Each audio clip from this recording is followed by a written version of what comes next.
So Bai, not sponsored, is a very cool and odd place. You can buy legit anything off this site, like anything.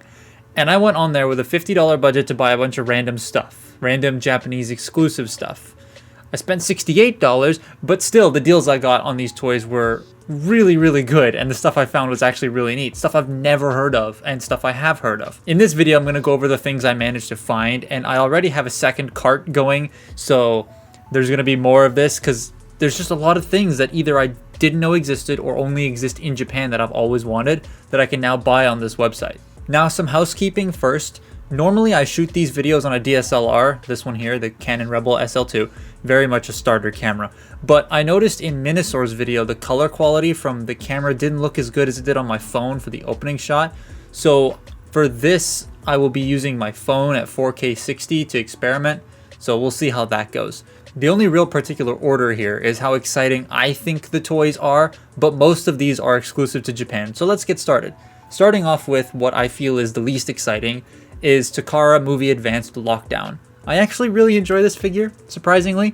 It's a redeco of the actual Hasbro version, and it does the gun face, so that's an automatic win over the Studio Series one. Car mode is kind of stinky, but the box is neat. This will be getting a full video at some point with the Studio Series and a Peru Kill all in one, so make sure you're subscribed so you don't miss that. Next up, we got Legion Class Long Haul. I know, right? And this, to my knowledge, is the same as the Hasbro release, but it came packaged in a magazine a year and a bit ago, right? A little bit ago. They re-released this toy recently, which was very surprising. It hates standing up, and the dump truck's kind of cute, but I did for some reason get two in this. Like, I bought one, but I got two. Now we got Q Transformers Nemesis Prime, and this is adorable.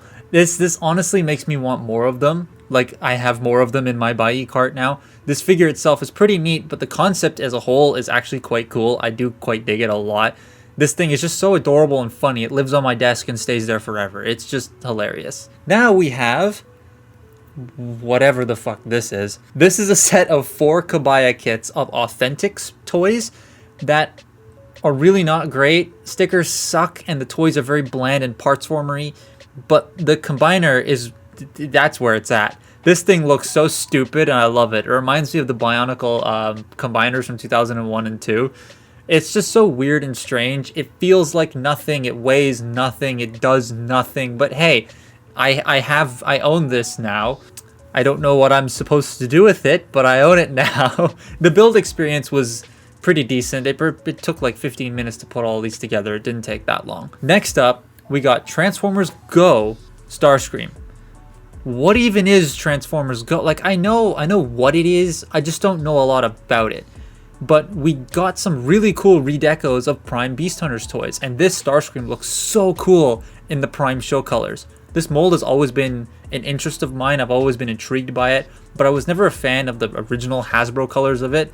These colors are really cool. I won't spend too much time on this toy too, because it'll get its own video at some point once I get the rest of the Go stuff that I want to get, but the alt mode is also, like, I love the plane mode. Now let's take a look at something I wish they did here. So you have tiny turbo changers, which are like the blind bags thing here, but in Japan they had the EZ or EZ, depending on where you live, EZ collection, which I think is blind box legend scale stuff, to my knowledge.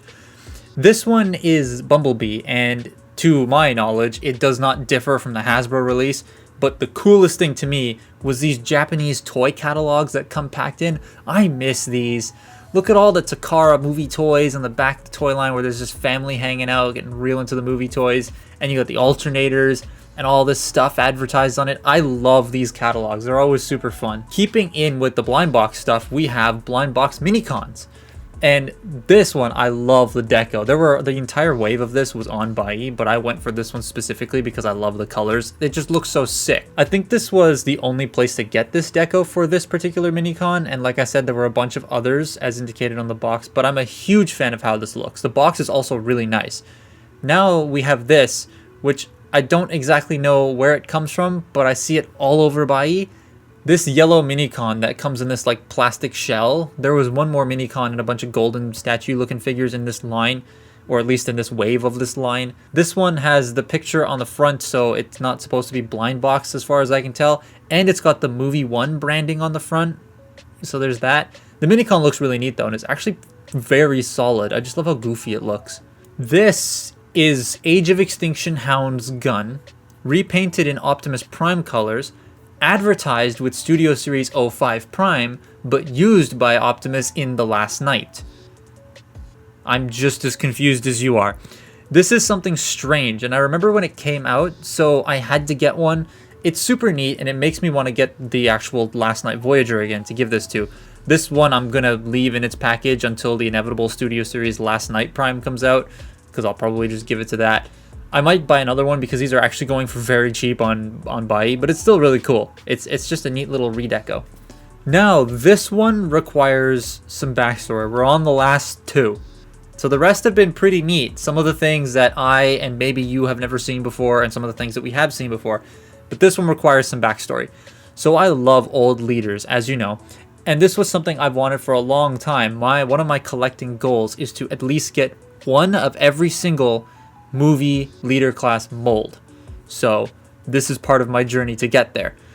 Now this is the Hasbro release, but with the black and blue walking sticks, because the seller packed in an extra walking stick instead of the Gatling gun, which I'm totally fine with. I don't care. I just assumed it was the Takara one because it came from Bai and it had the black stick, but this Jetfire is Leader Class Revenge of the Fallen Jetfire. Nothing special about it really other than it's Leader Jetfire.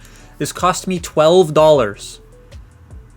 $12. I paid 12 bucks for this thing, and it came, and I'm so freaking happy.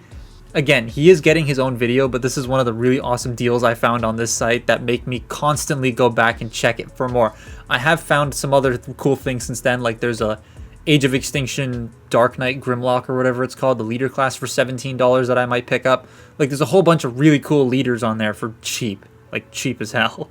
Now, the last thing I managed to get, the coolest thing in my opinion, the second thing actually that I bought within this lot that made me come up with this idea.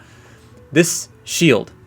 There are a bunch of Chrome Age of Extinction and The Last Knight weapons in Japan.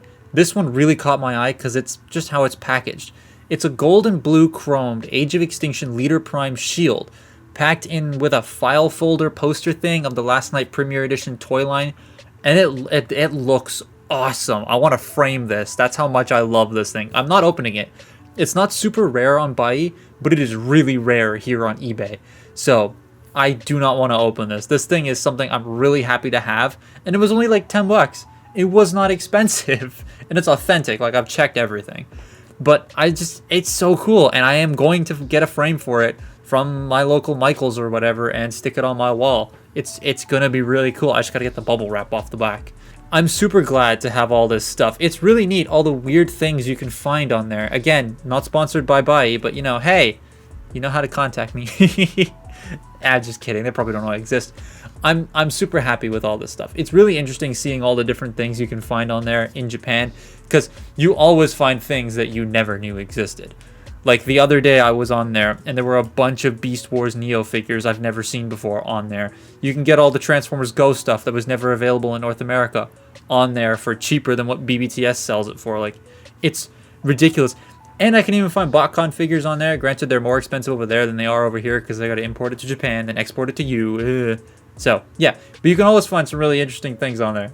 It's hilarious. It's my friends and I, we scroll through Bai just to have a laugh like we do with Sir Toys, but sometimes I actually end up buying things. I've seen Studio Series, 32, I think, Optimus on there for like $30. It's sold before I was able to get it.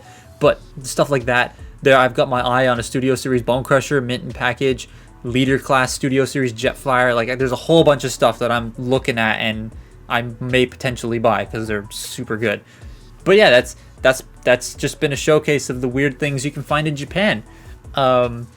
We in North America and in the UK and well everywhere else but Japan have their fair share of exclusives, but Japan also has its fair share that the rest of the world doesn't get, and it can be very interesting. So I've run out of things to say now. My script just says outro, so goodbye.